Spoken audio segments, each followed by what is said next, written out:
أما بعد فأعوذ بالله من الشيطان الرجيم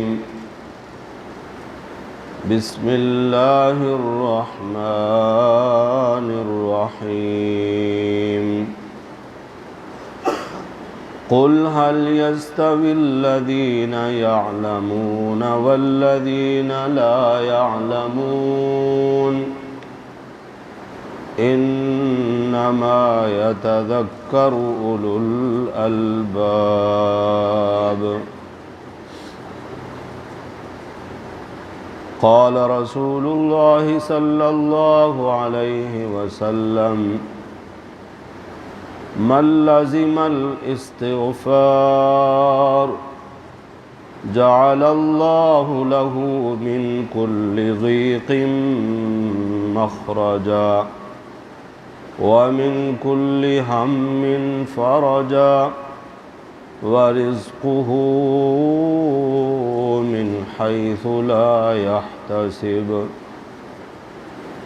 صدق الله وصدق رسوله النبي الأمين الكريم ونحن على ذلك لمن الشاهدين والشاكرين والحمد لله رب العالمين اللهم صل على محمد وعلى آل محمد كما صليت على إبراهيم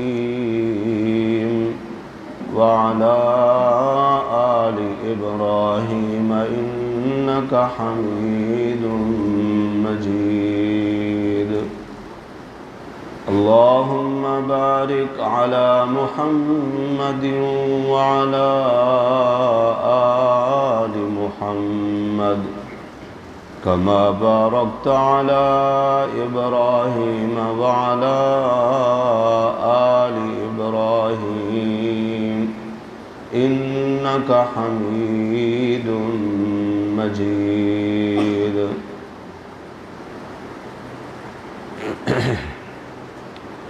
بزرگان محترم، برادران عزیز،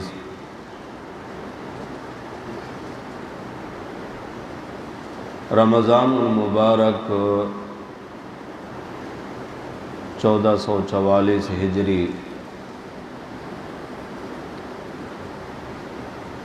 اس ماہ مقدس کا آج آخری دن ہے۔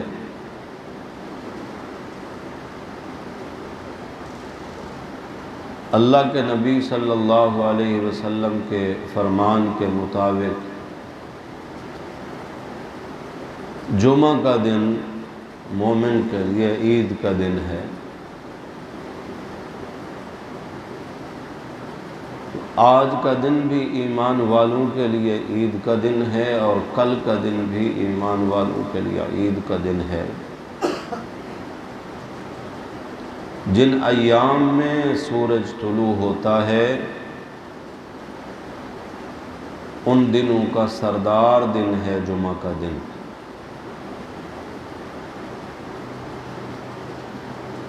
کچھ ایسی نوازشات اللہ کی طرف سے ہیں اس امت پر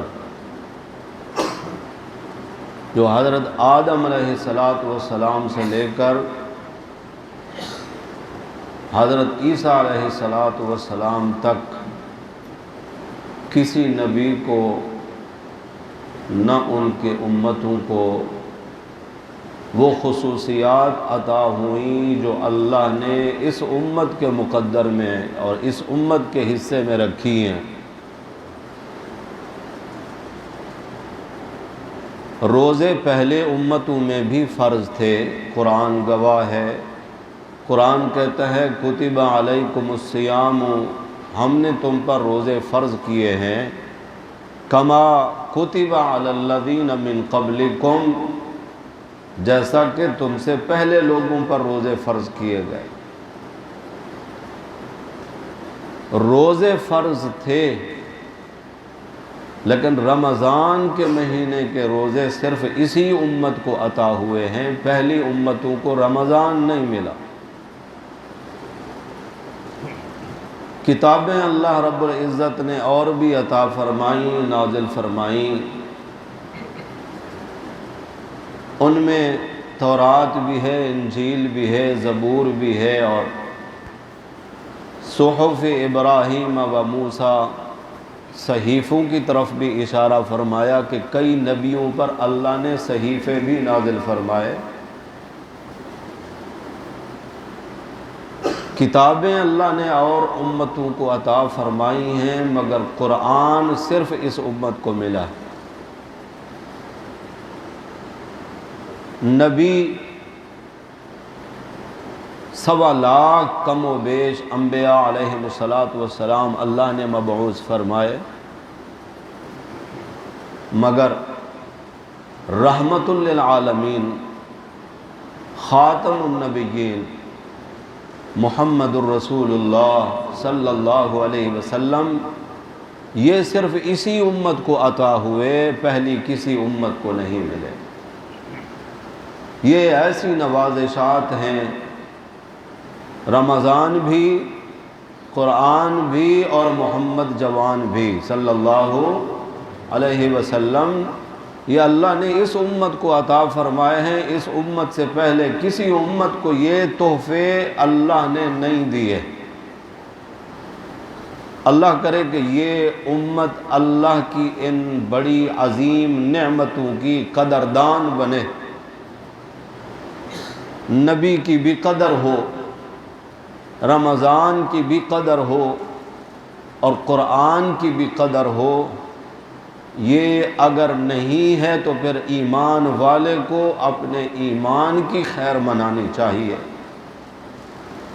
ہر سال رمضان کے مہینے میں آپ علماء کرام سے یہ حدیث مبارکہ سنتے ہیں کہ پیارے نبی صلی اللہ علیہ وسلم منبر پر تشریف لا رہے ہیں خطبہ ارشاد فرمانے کے لیے، منبر کی سیڑھی پر قدم مبارک رکھا، آمین فرمایا، دوسری سیڑھی پر قدم رکھا، آمین فرمایا، تیسری سیڑھی پر قدم رکھا، آمین فرمایا۔ خطبہ ارشاد فرمانے کے بعد منبر سے اترے، صحابہ حاضر ہوئے، یا رسول اللہ آج ہم نے وہ سنا ہے جو آج سے پہلے کبھی نہیں سنا، پہلے تو ایسا کبھی نہیں ہوا کہ آپ منبر پر چڑھتے ہوئے آمین آمین کہیں، آج کیوں کہا؟ آپ صلی اللہ علیہ وسلم نے فرمایا جبریل میرے سامنے تھا، میں وہ دیکھتا ہوں جو تم نہیں دیکھتے، فرشتے مجھے نظر آتے ہیں تمہیں نظر نہیں آتے۔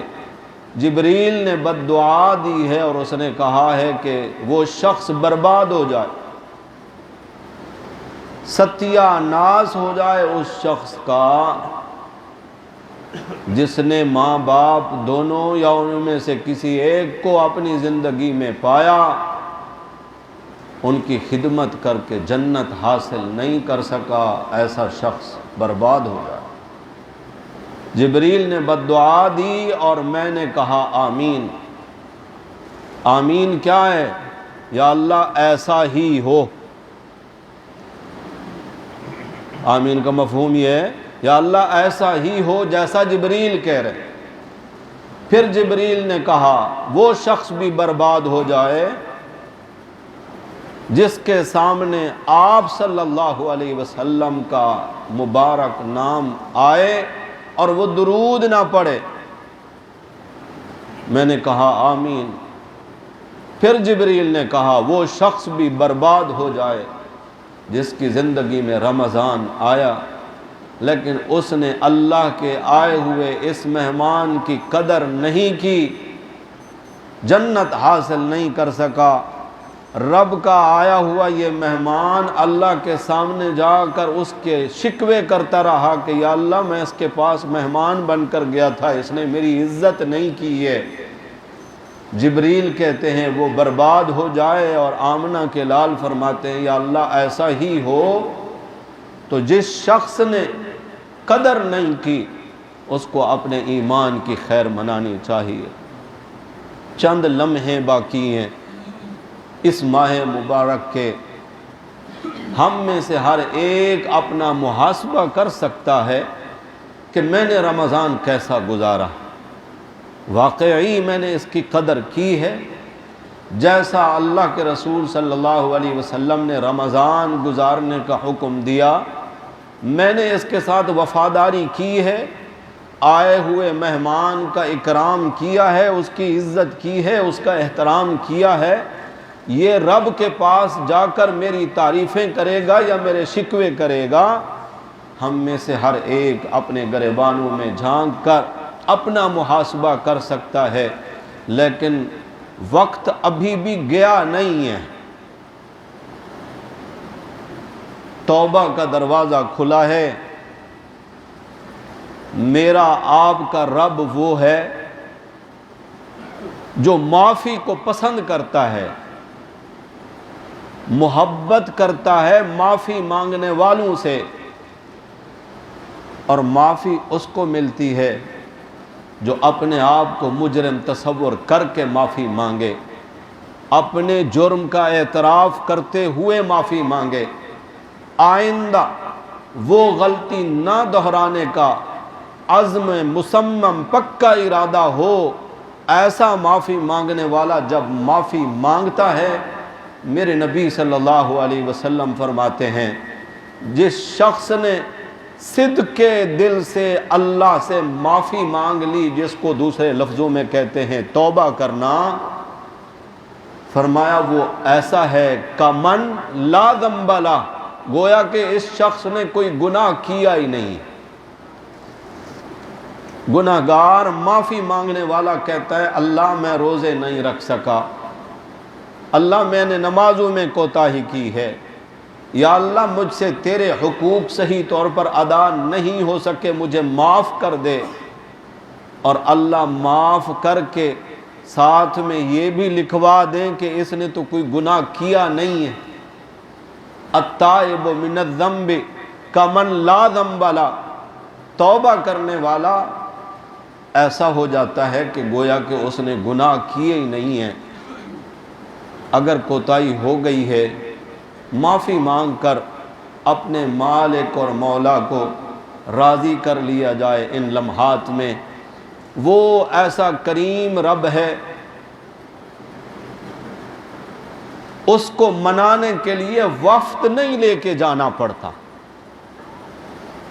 اس سے ملاقات کا کوئی خاص ٹائم نہیں ہے کہ اس کا دفتر ابھی بند ہو چکا ہوگا، اب تو ملاقات نہیں ہو سکتی، کل ہوگی۔ وہ ایسا کریم رب ہے۔ جو کتاب آپ لوگوں نے تراویح میں پڑھی اور سنی ہے، اسی عظیم کتاب میں اس نے اعلان کیا اجیب دعوت الداعی اذا دعان، مجھے بلانے والا، پکارنے والا، معافی مانگنے والا، حاجت کے لیے جھولی پھیلانے والا، جب بھی جس وقت بھی اذا دعان، جب بھی وہ مجھے بلاتا ہے، اجیبو، میں جی جی کہہ کر اس کی پکار کو قبول کرتا ہوں، اس کی بات کو سنتا ہوں، اس کی آرزو اور خواہش کو پورا کرتا ہوں۔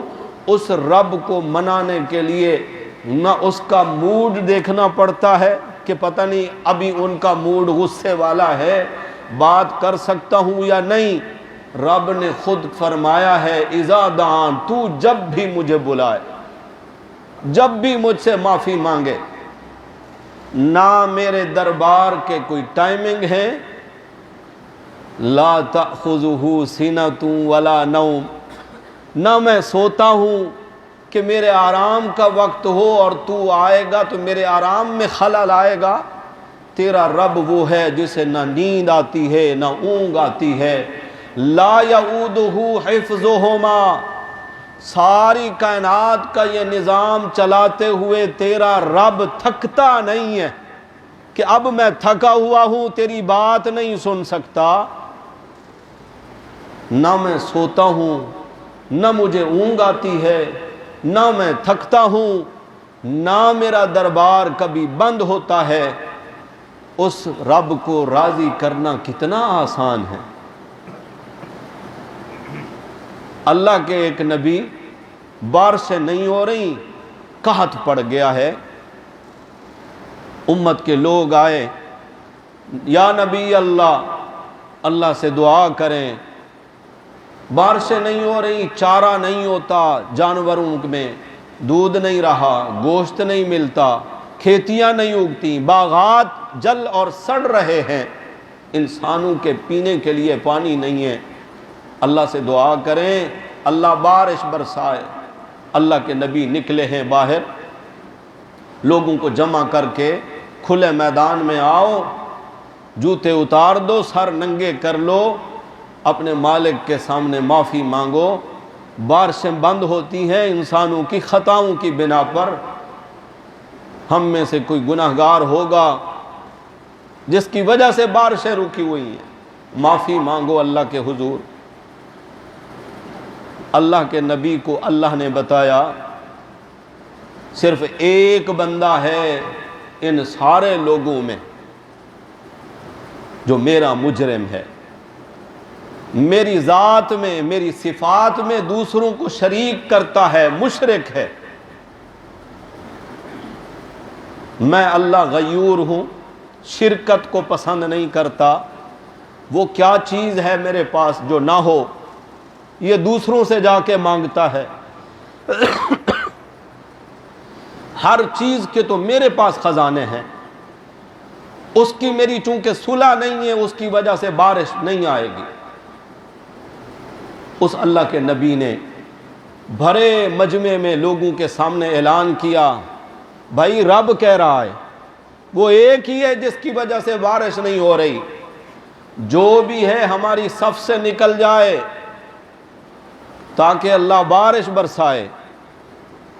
اب جو بھی تھا وہ تو سمجھتا تھا، جب نبی نے اعلان کیا وہ بندہ دل ہی دل میں اللہ سے کہنے لگا، یا اللہ تو ستار العیوب ہے، عیبوں پر پردہ ڈالا ہے، آج تک تو نے میرے جرم کو یا اللہ ظاہر نہیں کیا، آج اگر میں باہر نکلتا ہوں سب کے سامنے مجرم میں ہوں گا، اللہ مجھے آج کے دن رسوا نہ کر، مجھے ذلیل نہ کر میرے اللہ، ان میں سے تو کوئی ایک بھی مجھے زندہ نہیں چھوڑے گا، پاؤں کی ٹھوکروں سے میری تواضع کریں گے یہ لوگ، اللہ میں معافی مانگتا ہوں۔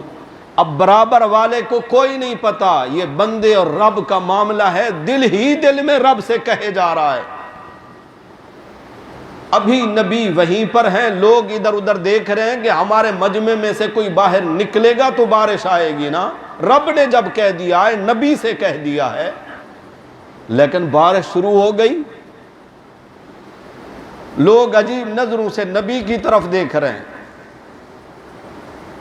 نبی بھی حیران ہے کہ اللہ آپ نے تو فرمایا تھا ایک مجرم ہے، جب تک وہ تمہاری صفوں میں ہے بارش نہیں ہوگی۔ وہ مجرم بھی باہر نہیں نکلا، بارش بھی آ گئی، اللہ نے فرمایا میرے نبی اس کی میری صلح ہو گئی۔ یا اللہ کسی نے بھی نہیں سنا، فرمایا اس نے کسی کو سنایا بھی تو نہیں، جس نے مجھے سنایا سننے والا وہ ہے کہ نمازی رکوع کر کے سیدھا کھڑا ہوتے ہوئے کیا کہتا ہے، رکوع کر کے جب اٹھتے ہو کیا کہتے ہو جی، کیا کہتے ہو، سمع اللہ۔ اللہ کرے ہم نماز پڑھنے والے نماز میں پڑھے جانے والے کلمات کو سمجھیں بھی، میں کیا کہہ رہا ہوں۔ رکوع کرنے والا رکوع سے اٹھتے ہوئے کہتا ہے سمع اللہ، سن لی اللہ نے، کیا سنی، لمن حمیدہ، جس نے بھی اس کی تعریف کی اس نے سن لی۔ تعریف اس نے کون سی کی تھی، یہ رکوع میں کہہ رہا تھا سبحان ربی العظیم، سبحان ربی العظیم۔ ایمان سے بتاؤ جب رکوع میں آپ یہ کہہ رہے ہوتے ہو برابر والا سنتا ہے، یا برابر والا کہہ رہا ہوتا ہے آپ سن رہے ہوتے ہیں؟ جو بات برابر والا بھی نہیں سن رہا نمازی کہتا ہے اس نے سن لی ہے جو ساتوں آسمانوں سے بھی اوپر ہے، عرشوں پر ہے، سمع اللہ، اس نے سن لی ہے، میں نے رکوع کے اندر جو اس کی تعریف کی ہے۔ تو اللہ نے اس نبی سے فرمایا اس کی میری صلح ہو گئی، میں نے اس کی سن لی۔ قد سمع اللہ، 28واں پارہ شروع ہو رہا ہے۔ حضرت خولا رضی اللہ تعالی عنہا آئی ہیں نبی کریم صلی اللہ علیہ وسلم کے پاس، یا رسول اللہ میرے شوہر نے مجھے ایسی بات کہہ دی ہے جس سے پرانے دور کے لحاظ سے طلاق ہو جاتی ہے۔ حضور نے فرمایا نیا حکم تو کوئی آیا نہیں ہے، دستور جو چلا آ رہا ہے وہ تو یہی ہے کہ یہ کلمات اگر بندہ شوہر اپنی بیوی کو کہہ دے تو اس کی بیوی کو طلاق ہو جاتی ہے۔ اللہ کہتے ہیں تجادلک فی زوجہا، خولا میرے نبی سے اپنے شوہر کے معاملے میں بحث کرنے لگی، یا رسول اللہ وہ تو زمانہ جاہلیت کا دستور چلا آ رہا ہے، اب تو اسلام کا دور ہے۔ اے اللہ کے نبی میری یہ چھوٹی چھوٹی معصوم بچیاں ہیں، میں اجڑ جاؤں گی، بچیاں رل جائیں گی، گھر ویران ہو جائے گا، آپ اللہ کے نبی ہیں، ڈائریکٹ اللہ سے آپ کا واسطہ رہتا ہے، میرے معاملے میں آپ اللہ سے بات کریں نا۔ اور حضور آگے سے عرض فرماتے ہیں خولا اس کے دربار میں جس طرح تو محتاج ہے میں بھی اسی طرح محتاج ہوں، میں یہ کہہ نہیں سکتا، اس کا حکم آ گیا تو تجھے سنا دوں گا، بتا دوں گا۔ خولا بحث کرتی کرتی جب اس نے دیکھا کہ جس دربار کو میں نے سب سے بڑا دربار سمجھا تھا اس سے بڑا دربار اور بھی ہے، جہاں سے ڈاک آتی ہے تو یہ آگے لوگوں تک پہنچاتے ہیں، یہ تو پہنچانے والے ہیں، دینے والا تو وہ ہے، کیوں نہ ڈائریکٹ اسی سے بات کر لی جائے۔ حضرت عائشہ فرماتی ہیں خولا میرے نبی سے ذرا الگ ہو کر کھڑی ہو گئیں، معصوم بچیوں سے کہنے لگیں آج تک ابا ابا کہتی تھی نا جس کو، اس نے تمہاری ماں کو طلاق دے کے گھر سے نکال دیا ہے، آج ربا کو پکارتے ہیں جس کے در پہ آیا ہوا کبھی خالی نہیں لوٹتا۔ اور حضرت خولا نے میرے رب کو پکارا۔ حضرت عائشہ فرماتی ہیں خولا اتنی آہستہ آواز میں اللہ کے نبی سے گفتگو کر رہی تھی اور اتنا آہستہ آواز میں رب سے باتیں کر رہی تھی کہ ہم نہیں سمجھ رہے تھے کہ یہ کیا کہہ رہی ہے، لیکن خولا کی پکار کو سننے کے بعد میرے رب نے جو قرآن کی وحی نازل فرمائی نا، آیت سپارہ کون سا بتایا میں نے، 28ویں پارے کا پہلا لفظ قد سمع اللہ، اللہ کہتے ہیں مجھے اپنے رب ہونے کی قسم میں نے اس کی بات سن لی۔ وہ مائی خولا حضرت عائشہ کے گھر میں ہے، حضرت عائشہ کی نظروں کے سامنے ہے، حضرت عائشہ کہتی ہیں میں نہیں سن سکی کہ وہ کیا کہہ رہی ہے، آسمان کا رب کیا کہتا ہے قد سمع اللہ، میں نے خوب سنی ہے اس کی۔ نبی کو اللہ فرما رہے ہیں میرے پیغمبر اس مجرم کی میری صلح ہو گئی، یا اللہ مجھے بتا تو صحیح جس کی وجہ سے بارشیں بند ہو گئی تھیں ہے کون؟ فرمایا اگر آپ کو بتا دوں تو پھر میں ستار العیوب کیسا ہوا، اگر آج تک میں نے اس کے عیبوں پر پردہ ڈالا ہے میرے نبی آج بھی میں اس کو آپ کے سامنے بھی رسوا نہیں کروں گا، مجرم میرا تھا، گناہگار میرا تھا، معافی مجھ سے مانگی ہے، میں نے جب اس سے صلح کر لی تو اب میں کسی کو کیوں بتاؤں کہ کون تھا کیسا تھا۔ میرے بھائیوں ابھی بھی وقت گیا نہیں ہے، کمی کوتاہی کی رب سے معافی مانگ لی جائے، وہ ایسا کریم رب ہے جس کے دربار میں جانے کے لیے نہ وقت دیکھا جاتا ہے نہ وفد لے کے جانا پڑتا ہے، بس بندہ ہو زبان سے بھی اگر ایسا موقع نہیں کہہ سکتا، دل ہی دل میں آنکھیں بند کر کے تصور تو کر لے، وہ راضی ہو جاتا ہے۔ وہ خود دیکھیں معاف کرنے والا خود دعوت دے کے بلاتا ہے، کہتا ہے آؤ معافی مانگ لو۔ کبھی تو کہتا ہے یا عبادی، اے میرے وہ بندے، الذین اسرفوا علی انفسہم، جنہوں نے گناہ کر کر کے اپنی جانوں پر ظلم کیا ہے، لا تقنطوا من رحمت اللہ، میری رحمت سے نا امید نہ ہونا کہ میں تو گناہگار ہوں، اللہ میری کہاں سنتا ہے، اب مجھے اللہ کیسے معاف کرے گا، میں تو اتنا بڑا گناہگار ہوں۔ کبھی اللہ ایمان والوں کو کہتا ہے یا ایھا الذین آمنو، اے ایمان والو،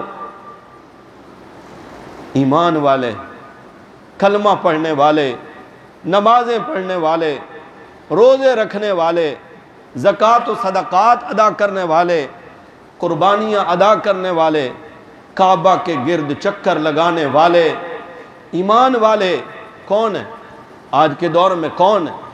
الحمدللہ ہم ہی ہیں۔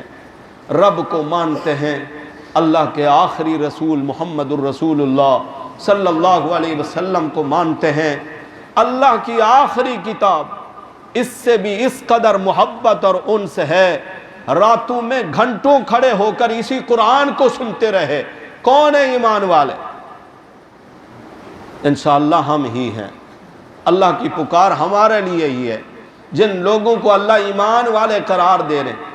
اول تو وہ تھے جن کے سامنے قرآن نازل ہو رہا تھا، وہ ابو بکر تھے، وہ عمر تھے، وہ عثمان تھے، وہ علی تھے، وہ طلحہ اور زبیر تھے، وہ عبد الرحمن بن عوف تھے، ابو عبیدہ بن جراح تھے، اور دیگر تمام صحابہ کرام رضوان اللہ تعالی علیہم اجمعین۔ اول ایمان والے وہ تھے، ان کے نقش قدم پر چلتے ہوئے ایمان قبول کرنے والے ہم ہیں آج کے دور میں۔ جس دور میں بھی قرآن پڑھا جائے گا، قرآن کے ماننے والے ہی مخاطب ہوں گے۔ قرآن کی محبت نہیں کھڑا رکھا نا قیام میں، تراویح میں۔ عام دنوں میں تو ہم سے عشاء کی نماز 4 فرض پڑھے، 2 سنت پڑھے، 3 وتر پڑھے اور گئے۔ 4 فرض پڑھے، 2 سنت پڑھنے کے بعد 2 نفل پڑھنے کی توفیق نہیں ملتی، وتر پڑھنے کے بعد 2 نفل کی توفیق نہیں ملتی، فرضوں سے پہلے 4 سنتیں غیر مؤکدہ ہیں، بڑا ثواب ہے، پڑھنے کی توفیق نہیں ملتی۔ رمضان میں عام دنوں میں چند منٹ کی توفیق نہیں تھی، یہاں اللہ گھنٹوں کی توفیق عطا فرما دیتے ہیں۔ کھڑا ہے، قیام میں ہے، کبھی رکوع میں ہے، کبھی سجدوں میں ہے۔ اللہ یہ عمل انشاءاللہ ہمارا ضائع نہیں فرمائیں گے۔ اللہ خود قرآن میں کہتے ہیں ان اللہ لا یضیع اجر المحسنین۔ احسان کہتے ہیں نیکی کو، نیکی کرنے والے کے اجر کو اللہ ضائع نہیں کرتے۔ اسی رب نے تو اعلان کیا من یعمل مثقال ذرۃ خیرا یرہ، جس شخص نے ایک ذرہ برابر بھی اچھا عمل کیا ہے میں اس کو محفوظ رکھ رہا ہوں، قیامت کے دن خیرا یرہ دیکھ لے گا اس کو۔ تیرا ایک سجدہ بھی یوں نہیں ہے کہ فرشتے لکھ نہ پائیں، تیرا ایک دفعہ سبحان اللہ کہنا بھی یوں نہیں ہے کہ فرشتوں نے نہ لکھا ہو۔ اللہ کہتے ہیں ذراتن، ذرہ اتنا چھوٹا ہوتا ہے ترازو کی تول میں بھی نہیں آتا، ذرہ اتنا چھوٹا ہوتا ہے کہ نظر بھی نہیں آتا۔ فرمایا اتنا چھوٹا عمل بھی تیرا ضائع نہیں ہوگا، تو اس کو قیامت کے دن دیکھ لے گا۔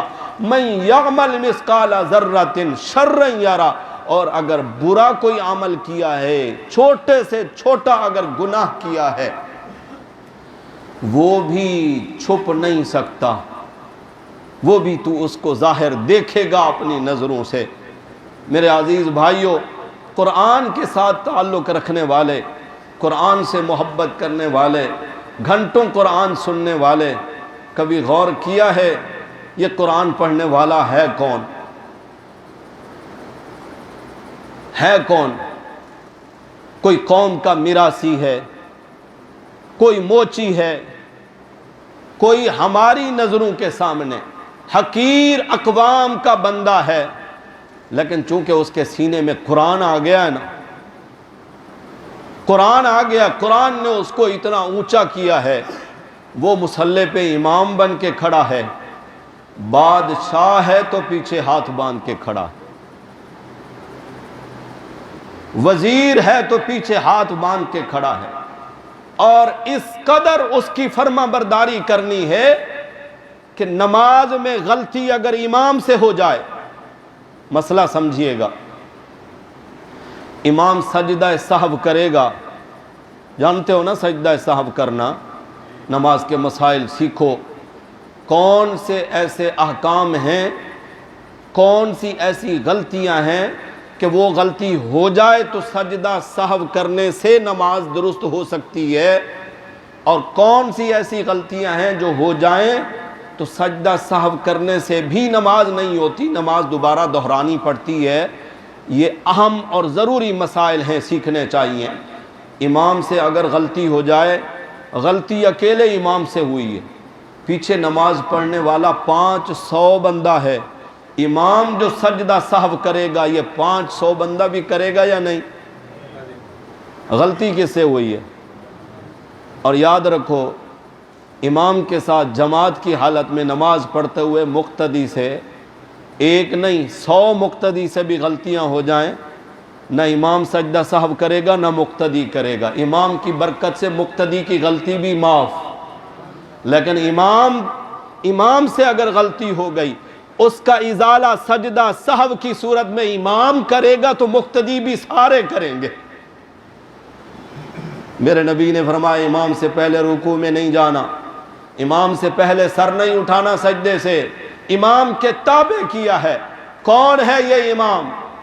ایک چھوٹا سا بچہ ہے، 15-16 سال کا، 20 سال کا، 22 سال کا، شکل و صورت بھی اتنی اچھی نہیں، لیکن چونکہ عظمت والی کتاب اس کے ہاتھ میں آئی، اس نے اس کو سینے میں جگہ دی، اللہ نے اس کو اتنا بلند کر دیا ہے کہ باقی سبھوں کو ان کے تابع کر دیا ہے۔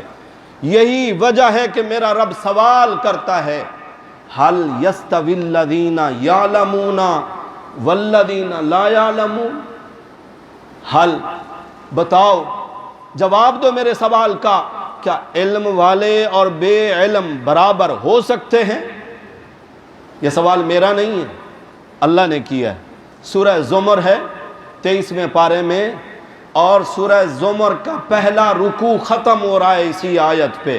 اللہ کہتے ہیں هل يستوي الذين يعلمون، علم والے یعنی قرآن والے اور بے علم برابر ہیں؟ نہیں، اللہ کہتے ہیں انما یتذکر اولو الالباب، عقل والو اس میں تمہارے لیے نصیحت ہے، علم والوں کی قدر کرو۔ کیوں؟ فما ثم اورثنا الکتاب الذی نصطفینا من عبادنا، ہم اپنے بندوں میں سے جن کو چنتے ہیں انہی کو قرآن کا کتاب کا وارث بناتے ہیں۔ ہر ایک قرآن کا حافظ نہیں بنتا، ہر ایک قرآن والا نہیں بنتا۔ اللہ کہہ رہے استفینا من عبادنا، اپنے بندوں میں سے ہم جن کو چنتے ہیں، ہمارا چناؤ ہوتا ہے، رب کی چوائس ہوتی ہے، اللہ کی پسند ہوتی ہے، تب اللہ اس کو حافظ قرآن بناتے ہیں، اللہ اس کو قرآن کا عالم بناتے ہیں، اللہ اس کو قرآن کا عامل بناتے ہیں۔ لیکن لوگوں کو تکلیف ہوتی، چڑ ہوتی، یہ آگے پہنچ گئے، ہم پیچھے کھڑے ہیں۔ او بھائی، کراس کر یا برداشت کر، سمجھے ہو نہیں سمجھے نا؟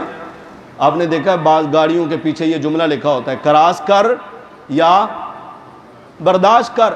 کراس کر، تو بھی اس مقام تک آنے کے لیے اسی طرح کی محنت کر، اسی طرح قرآن کو اپنے سینے میں ٹکا، اسی طرح اپنی نسلوں میں، اولادوں میں قرآن کی محبت کا بیج بو، پودا لگا قرآن کا، پھر دیکھ کراس کر جائے گا۔ نہیں کر سکتا تو پھر برداشت کر، علم والوں کے لیے تو میرے رب نے کہہ دیا ہے 28واں پارہ دوسرا رکوع ہے، دوسرا صفحہ ہے۔ اللہ کہتے ہیں والذین اوتوا العلم درجات، علم والوں کے تو بڑے اونچے درجے ہیں، جن کو اللہ نے علم دیا قرآن کا، حدیث کا، فقہ کا، جو عالم بنا، اللہ کہتے ہیں اوتوا العلم درجات، علم والوں کے بڑے اونچے درجے ہیں۔ کسی کے تسلیم کرنے نہ کرنے سے کیا فرق پڑتا ہے؟ قرآن ایسی عظیم کتاب مسلمانوں نے رمضان میں سنی ہے، پڑھنے والوں نے پڑھا ہے اس قرآن کو۔ قرآن پڑھنے کے بعد بھی اگر ہماری عملی زندگی میں کوئی تبدیلی نہیں آتی تو بھائیو سمجھ لو یہ دل والی زمین بنجر زمین ہے۔ بارش ایک ہی طرح کی ہے، میرے نبی نے فرمایا حدیث پاک میں، ایک ہی طرح کا پانی ہے بارش کا برستا ہے۔ جو زمین زرخیز زمین اس پر بھی وہی پانی برسا، بنجر زمین شور والی کلر والی زمین کہلاتی ہے، اس پر بھی وہی پانی برسا۔ زرخیز زمین نے اس کو اپنے سینے میں جذب کیا، نتیجے میں کھیتیاں اگیں، باغات اگے، پھول لہلہانے لگے۔ بنجر زمین جیسی تھی ویسی ہی رہی، الٹا اس پانی نے اس زمین کو خراب کیا۔ پانی نے کیا خراب کیا؟ وہ زمین خود ہی خراب تھی۔ پانی تو رحمت والا بارش کا ایک ہی جیسا تھا۔ دل کی زمین اگر بنجر ہے، قرآن سننے کے بعد بھی اگر زندگی میں انقلاب نہیں آیا تو اپنے دل والی زمین کو سدھارنا ہوگا۔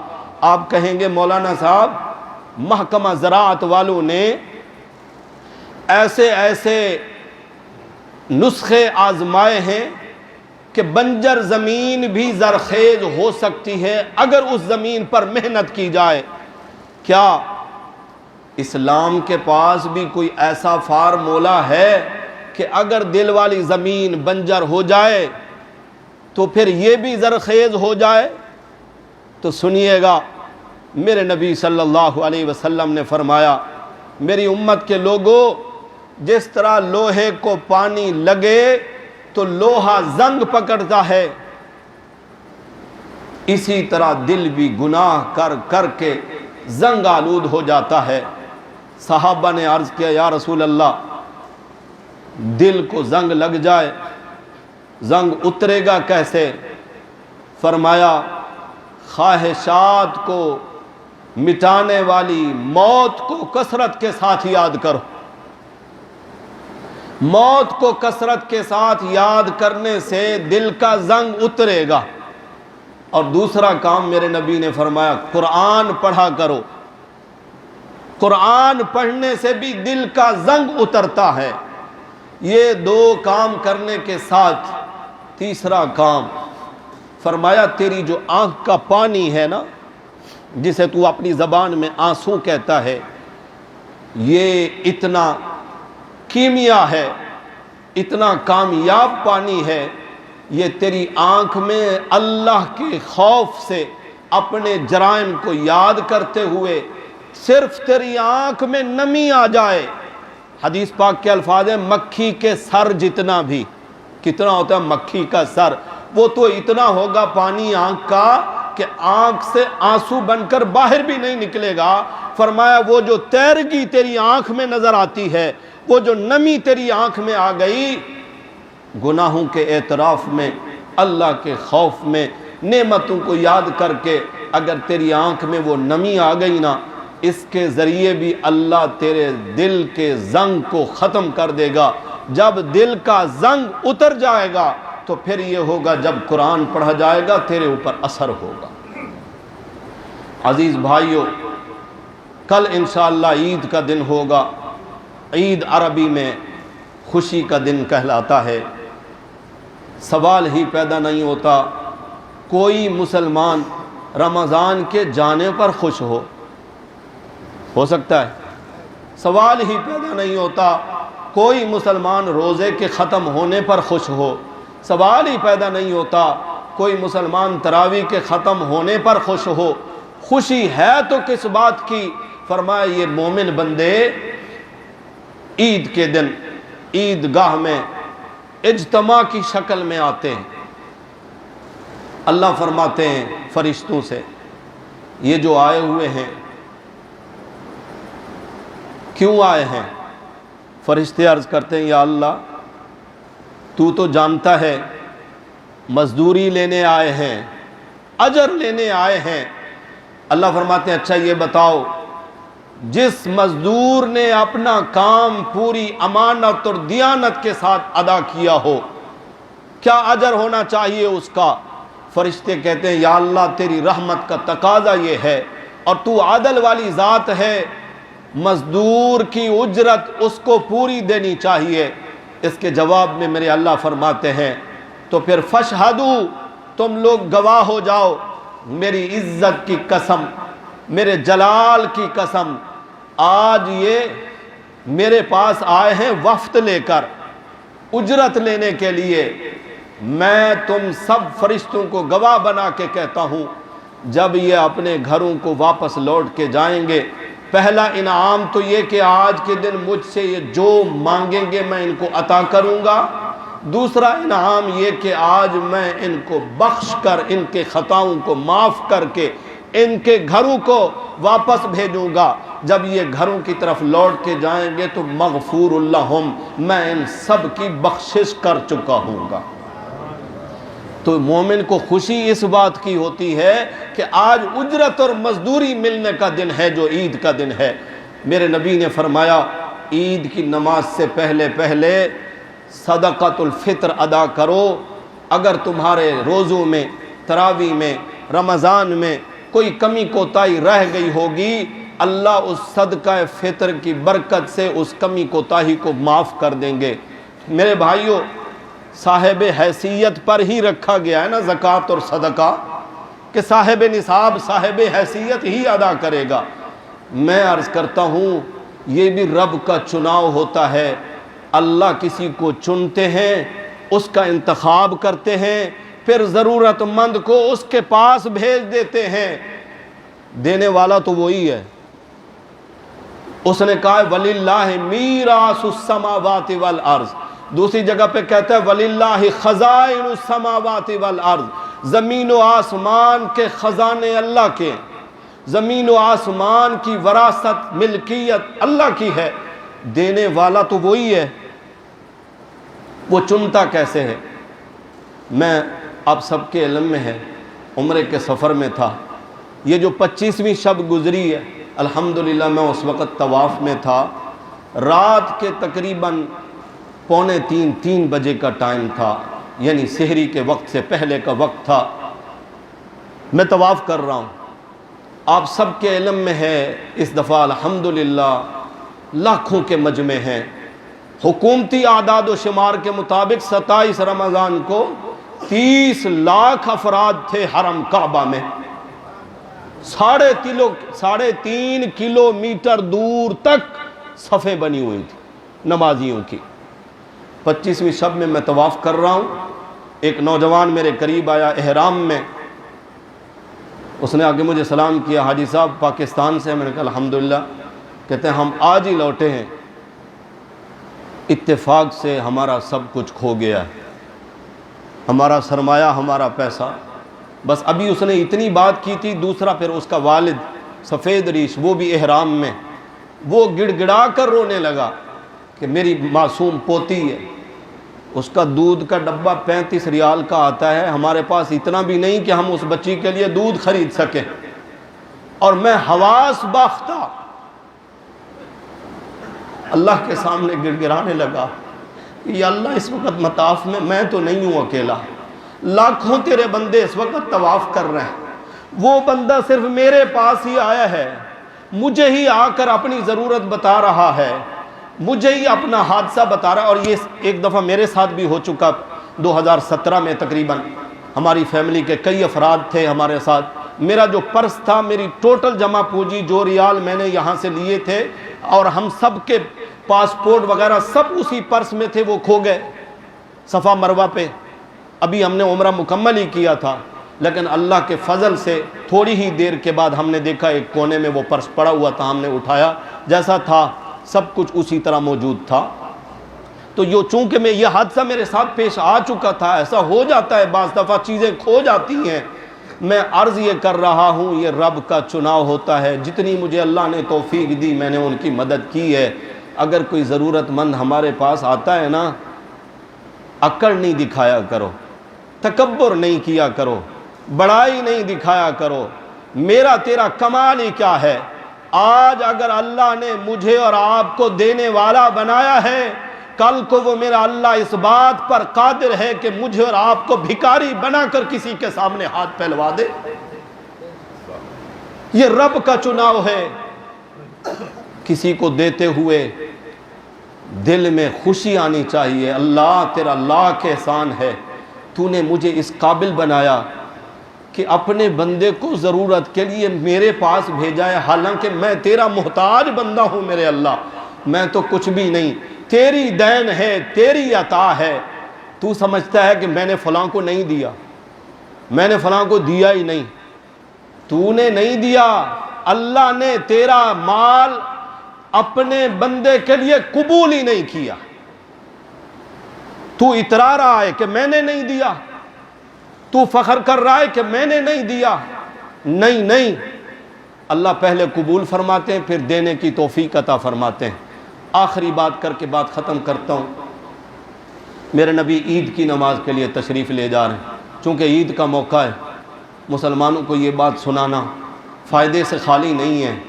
میرے نبی نے دیکھا میلا کچیلا ایک بچہ جس کے جسم پر لباس بھی پورا نہیں، وہ اکیلا کونے میں کھڑا ہے، رو رہا ہے۔ دوسرے بچوں کو دیکھا اچھے کپڑے پہنے ہیں، کھیل کود میں مشغول ہیں، ہونٹوں پر مسکراہٹیں ہیں، کسی کے ہاتھ میں کھانے پینے کی چیزیں ہیں، وہ رو رہا ہے۔ میرے نبی کا عمل یہ ہے، کھیلتے ہوئے بچوں کی طرف متوجہ نہیں ہوا، میرے نبی رونے والے کے پاس گیا، بیٹا تو یہاں کیوں رو رہا ہے؟ تو کیوں نہیں کھیل رہا؟ تو خوش کیوں نہیں ہے؟ آج تو مسلمانوں کی عید کا دن ہے، خوشی کا دن ہے، یا ولد، اے میرے بچے تو کیوں خوش نہیں ہے؟ وہ آگے سے عرض کرتا ہے، یا رسول اللہ میرے ابا فلاں جہاد میں شہید ہو گئے، ہمارے گھر میں تو کھانے کو نہیں، لباس کہاں سے آیا اور پیسہ کہاں سے آیا اور خوشیاں ہمارے گھر میں کہاں سے آئیں یا رسول اللہ۔ اللہ کے نبی نے اس معصوم میلے کچیلے بچے کو اٹھایا، عیدگاہ کی طرف میرے نبی کے قدم نہیں گئے، واپس لوٹے، گھر والوں کے پاس تشریف لائے، فرمایا یہ معصوم ہے، یہ یتیم ہے، اس کے پاس اچھا لباس نہیں، کہیں سے بھی فوراً انتظام کرو، اس کو نہلاؤ دھلاؤ، میں اس کے چہرے پر جب تک مسکراہٹ نہیں دیکھوں گا عید کی نماز پڑھانے کے لیے نہیں جاؤں گا۔ نہلایا دھلایا گیا، لباس کا انتظام کیا گیا۔ میرے نبی اب ہنس کے اس کو کہہ رہے ہیں، اب تو خوش ہے نا؟ بھول جاؤ اس ابا کو، آج اللہ کا نبی تیرا رب تیرا ابا بنے گا، فاطمہ تیری بہن ہے، تجھے قبول نہیں ہے؟ عائشہ تیری ماں ہے، تو اس بات پر خوش نہیں ہے؟ بچہ مسکرا رہا ہے، تب جا کر میرے نبی گئے ہیں عید کی نماز پڑھانے کے لیے۔ ایمان والو، اپنے نبی کی اس سنت پر کون عمل کرے گا؟ رونے والوں کے آنسو پوجنا، خالی ہاتھوں کو خالی نہ لوٹانا، اپنی ضرورت سے بڑھ کر دوسروں کی حاجت اور ضرورت کو سمجھنا۔ اللہ ہم سب کو اس بات کی توفیق عطا فرمائے، اللہ ہم سب کو عمل کی توفیق عطا فرمائے۔ آخر دعوانا ان الحمدللہ رب العالمین۔